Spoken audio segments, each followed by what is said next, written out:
eu posso dizer para você que esse é um tema que mudou radicalmente a forma como eu passei a fazer a gestão das minhas equipes e hoje é algo que eu trago muito para os meus clientes no meu trabalho de consultoria. Mas antes de falar de Kanban, eu gostaria de compartilhar com você como que foi a minha jornada rumo à agilidade. A minha porta de entrada para agilidade, na verdade, foi o Scrum.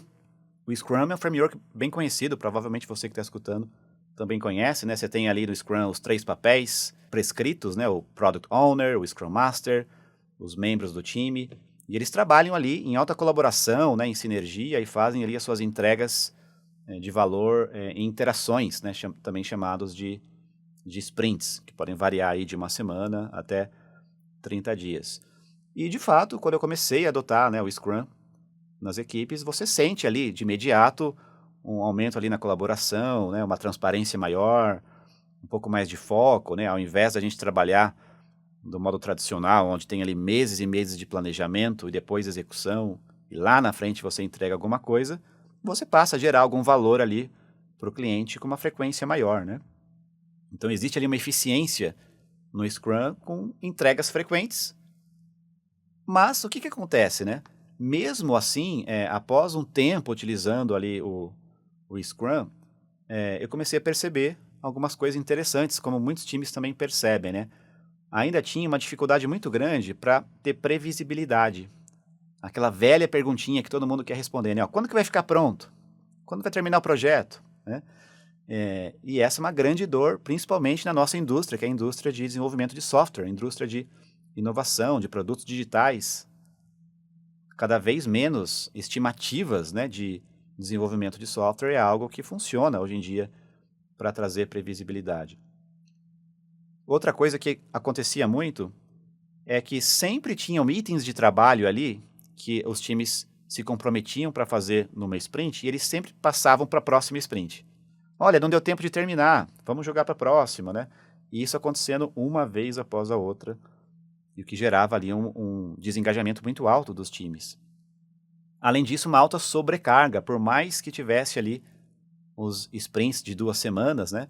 Era muito comum os times saírem correndo ali no final da sprint, tentando entregar tudo que conseguiam, e muitas vezes em detrimento da qualidade daquilo que eles geravam. Então entregavam ali softwares com uma série de bugs, uma série de retrabalhos eram precisos ser feito ali para corrigir os problemas, né? E um outro fator é a mudança de contexto, né?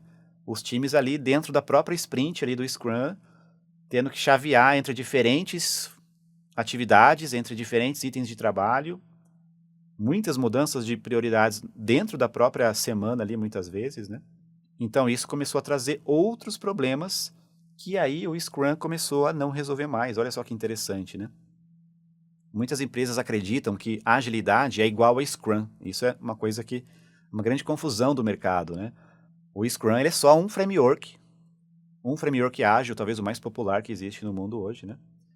Mas o fato é que esses times, quando eu comecei a adotar o Scrum, a gente observava ali o que a gente chama de uma otimização local, ou seja, aquele time ou aqueles times que eu liderava ali, que estavam usando o Scrum, eles eram só uma parte do sistema como um todo.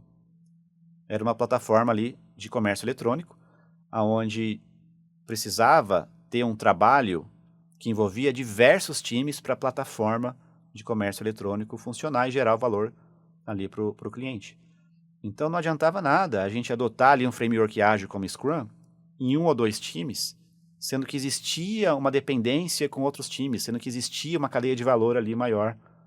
Se eu desse um zoom, né, para enxergar aquele sistema como um todo, eu ia ver que as demoras, os atritos, eles existiam em outras partes daquele sistema, então não adiantava muito eu otimizar só uma parte ali de 1 ou 2 times. Eu precisava ter uma forma de otimizar o processo ponta a ponta, o processo end-to-end, como a gente costuma dizer.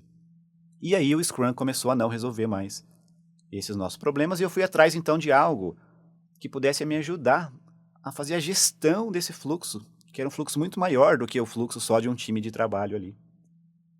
E é sobre isso que eu quero trazer nesse episódio, o método Kanban. Você que está ouvindo aqui esse episódio, provavelmente você é um trabalhador do conhecimento e você nem saiba disso. Quando a gente fala de trabalho do conhecimento é todo aquele trabalho que precisa reflexão, pensamento, diálogo e colaboração para gerar um valor, né? Então, desenvolvimento de software é um exemplo, marketing, áreas de jurídica, financeira. Tipicamente, grande parte das organizações hoje, a gente encontra o trabalho do conhecimento. É diferente de uma linha de produção, onde você está vendo o que está sendo produzido. Você olha na linha de produção, você vê quantas peças estão sendo feitas. Você olha no estoque de uma fábrica, você olha lá quantas prateleiras do estoque estão ocupadas. No trabalho do conhecimento, isso não acontece. Pensa aí em times de desenvolvimento de software. Você não consegue ver o que eles estão produzindo. Não são peças em um estoque. É código-fonte, são softwares que estão sendo desenvolvidos ali. Então, a gente costuma dizer que em empresas, né, digitais, a gente tem um débito de visualização, porque a gente não consegue enxergar de fato o que está sendo produzido, a menos que a gente tenha um método que nos ajude a visualizar e fazer a gestão desse trabalho para ter mais produtividade. E é exatamente aí que entra o método Kanban.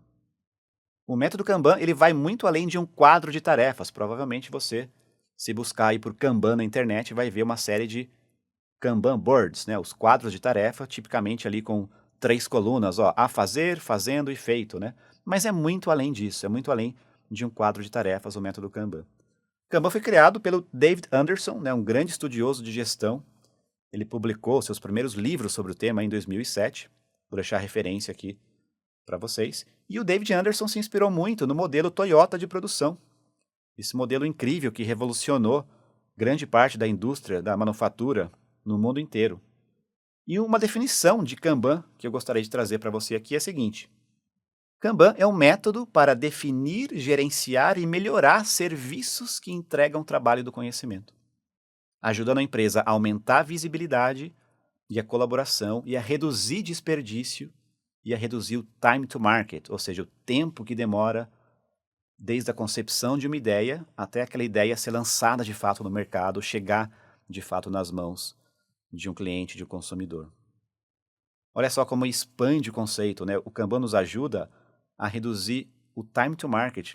O sonho de consumo de qualquer executivo é isso, reduzir desperdício, gerar mais valor, mais rápido para o mercado e entender o processo do seu produto de ponta a ponta e não somente de forma isolada em times. E o Kanban, eu costumo dizer que ele é um método que nos ajuda a fazer mudanças na empresa. Olha só que interessante, né? Muito se fala de gestão de mudanças, né? Existem práticas super antigas de gestão de mudança. E aí chega o método Kanban e fala o seguinte: olha, para você fazer qualquer mudança no seu negócio, na sua empresa, você precisa de uma abordagem evolucionária de mudança. Ou seja, eu vou evoluindo aos poucos. Isso é completamente diferente de uma abordagem revolucionária. Muitas empresas, quando querem ter um modelo mais ágil, geram grandes revoluções. Isso é muito perigoso, isso pode ser muito custoso. Quer ver um exemplo? Vocês têm uma empresa lá com milhares de colaboradores e, de repente, a liderança decide adotar o framework Scrum na empresa inteira.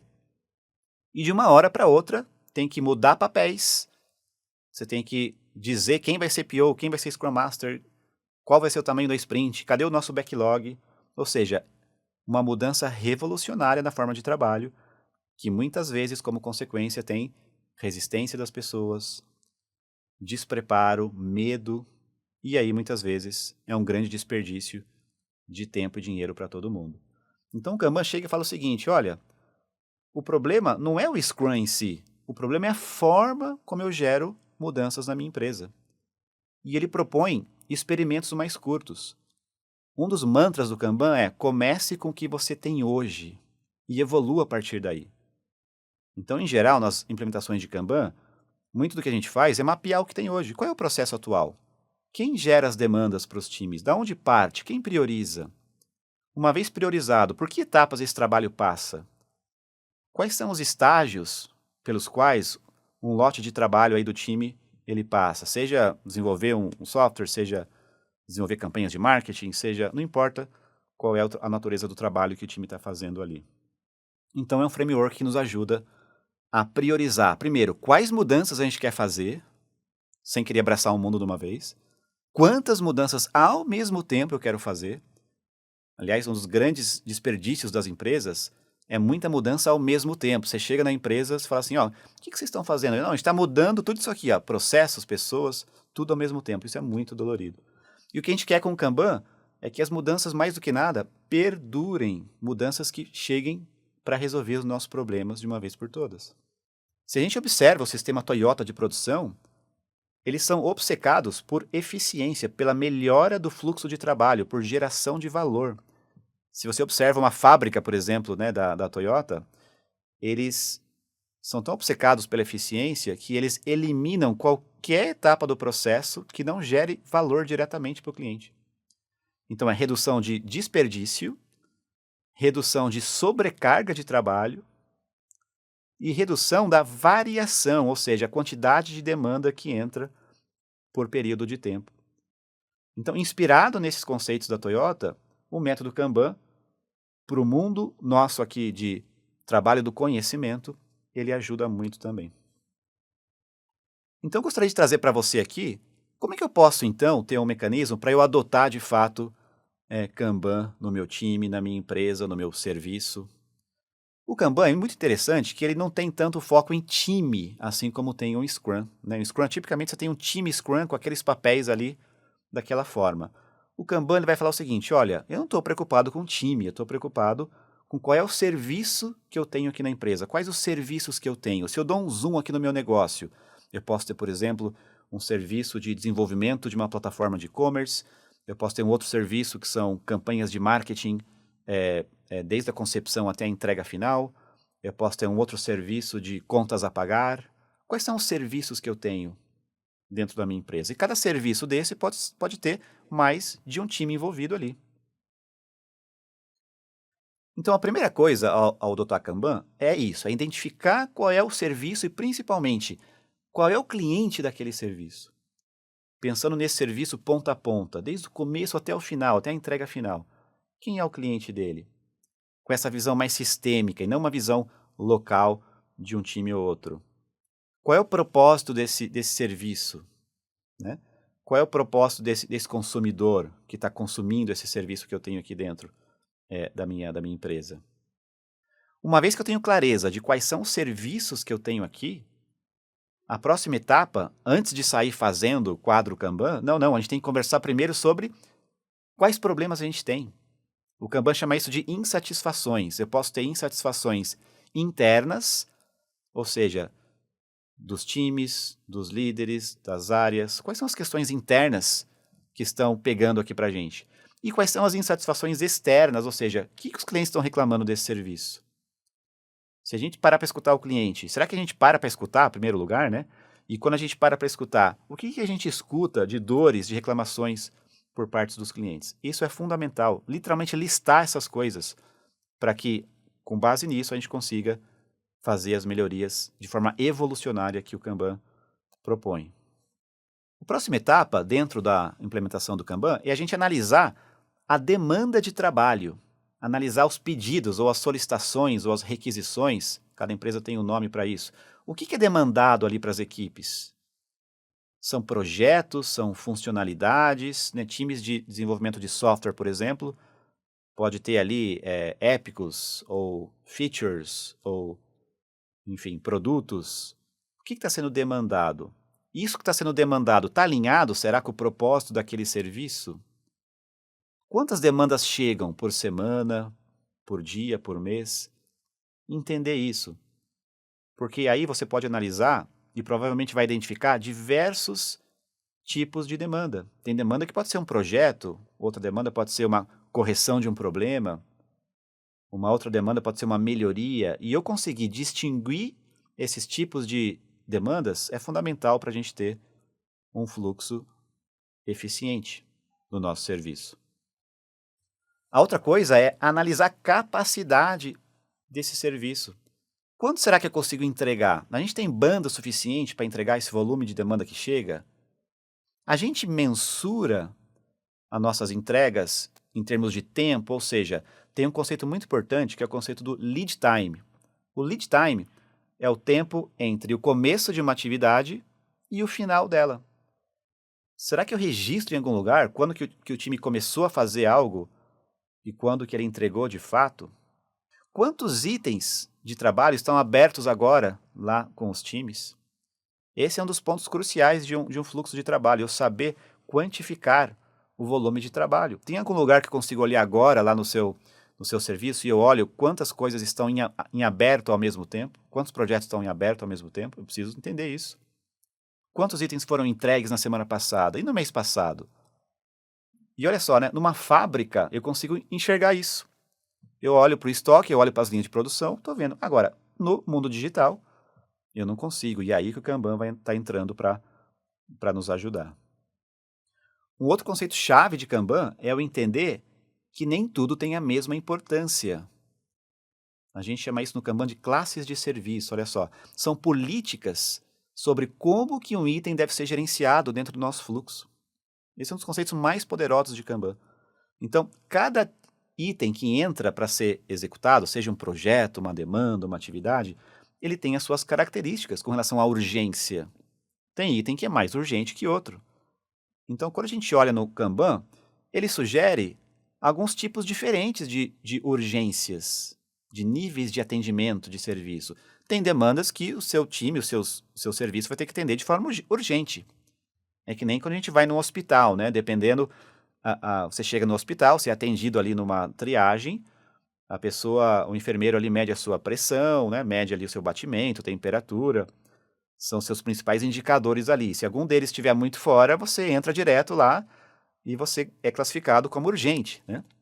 A mesma coisa no trabalho nosso do conhecimento. O nosso fluxo de trabalho, algumas demandas sim vão precisar ser entregues o quanto antes, né? Senão a gente pode ter perdas financeiras, por exemplo. No seu negócio, você sabe diferenciar quais itens são realmente urgentes? Itens que, se não forem endereçados com urgência, vão ter perda financeira, por exemplo?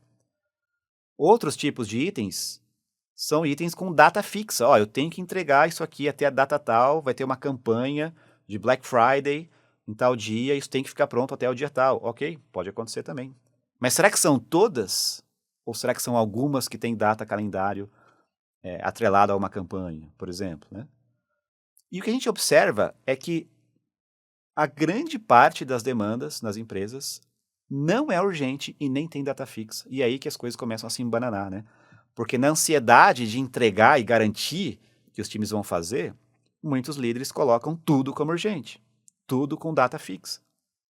Mas nem tudo é urgente, nem tudo tem data fixa. A maioria dos itens de trabalho, a gente observa, são itens do dia a dia, que não tem grandes expectativas de entrega ou urgência, mas que se entrarem no seu fluxo de trabalho, naturalmente, se o time tiver um fluxo ali balanceado, um fluxo claro, transparente e eficiente, eu vou saber quando aquele item vai ser entregue, analisando o histórico de entregas e as métricas daquele time. Então, saber diferenciar entre esses tipos de demanda é algo fundamental que o método Kanban sugere e propõe para a gente fazer na gestão de qualquer serviço.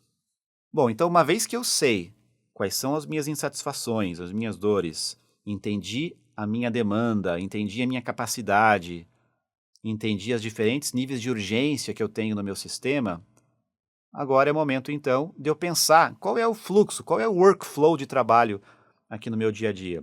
Aqui a gente não está falando de fazer um diagrama mirabolante com Business Process Management, nada disso, mas eu mapear, de preferência visualmente, como é que flui o trabalho, por que passos o trabalho passa. Então, por exemplo, tipicamente num serviço de desenvolvimento de um produto, você tem lá alguma triagem da demanda, uma priorização, você tem uma análise, uma prototipação, você tem um trabalho de UX feito ali, de design, depois você tem um período ali de desenvolvimento dos itens de trabalho, testes, integração, enfim. Cada disciplina vai ter um fluxo diferente. Se você olha lá para o time de marketing, eles vão ter um outro processo pelo qual os itens de trabalho passam ali. Então, mapeie o seu fluxo, por onde o trabalho passa hoje. E veja, aqui não é mapear o que eu quero que seja, não. É mapear o que tem hoje, justamente para a gente poder ir naquela abordagem de evolução. Começa com o que tem hoje e vai evoluindo a partir daí. Outra coisa importante de você mapear, além desse fluxo, é quais são as passagens de bastão. Será que tem algum momento do seu fluxo que você fica esperando um outro serviço, um outro time, uma outra pessoa, mapeia isso também. Quais são as filas de trabalho em espera? Em que momento você precisa esperar, talvez, de algum agente externo da empresa? Isso tudo tem que ser mapeado para você fazer uma boa gestão do seu fluxo. Então, uma vez que você tem o teu fluxo mapeado, considerando aí também as dependências externas, as passagens de bastão, aí você pode então partir para a modelagem do seu sistema Kanban. Tipicamente aí vai nascer então o quadro Kanban, com as colunas, as linhas ali, visualmente deixando tudo bastante claro. Lá no seu quadro você vai mapear as políticas, os limites de quantos itens de trabalho você vai deixar entrar em cada etapa dessa. Você vai começar a coletar algumas métricas. Hoje em dia, muitos times usam ferramentas eletrônicas para gerenciar, né, os quadros de tarefa. Vou deixar aqui também, aqui nesse episódio, algumas referências de ferramentas interessantes para você trabalhar com o método Kanban. E uma vez que você, então, mapeou o seu quadro Kanban baseado em todos esses critérios que a gente conversou aqui antes, aí você começa, então, a usar e gerenciar o seu processo Kanban efetivamente. De nada adianta você montar lá um quadro lindo, maravilhoso de tarefas, todo cheio de colunas e bastante claro, se você não acompanha isso diariamente, semanalmente. E aí então vem o último ponto do Kanban que eu gostaria de compartilhar com você aqui. São os feedback loops, ou seja, os ciclos de feedback que você precisa ter. Um ciclo de feedback bem clássico que os times têm é a reunião diária, 15 minutos por dia, na frente do quadro, projetando ali o quadro Kanban e tendo essa conversa sobre quais são os principais bloqueios, quais são os principais problemas que o time está tendo ali. Um outro ciclo de feedback você pode ter, por exemplo, semanalmente ou a cada 15 dias com seu time para entender as entregas, entender se você está conseguindo gerar valor para o seu cliente. E você pode ir adicionando mais ciclos de feedback, mensal ou trimestral, de acordo com a evolução aí da sua implementação Kanban. Então, uma ferramenta extremamente poderosa, mudou a minha forma de pensar, foi uma das ferramentas mais poderosas que eu passei a trazer também para os meus clientes. Uma vez que a empresa sabe o que ela quer, uma vez que ela tem as suas metas, tem os seus resultados, agora o Kanban chega então para falar o seguinte: olha, vamos fazer da melhor forma possível, de forma eficiente, visualizando o trabalho, metrificando os nossos resultados e dando clareza, principalmente dos gargalos e da onde o nosso processo está falhando, aonde o nosso processo está mais lento e aonde ele poderia ser ainda melhor.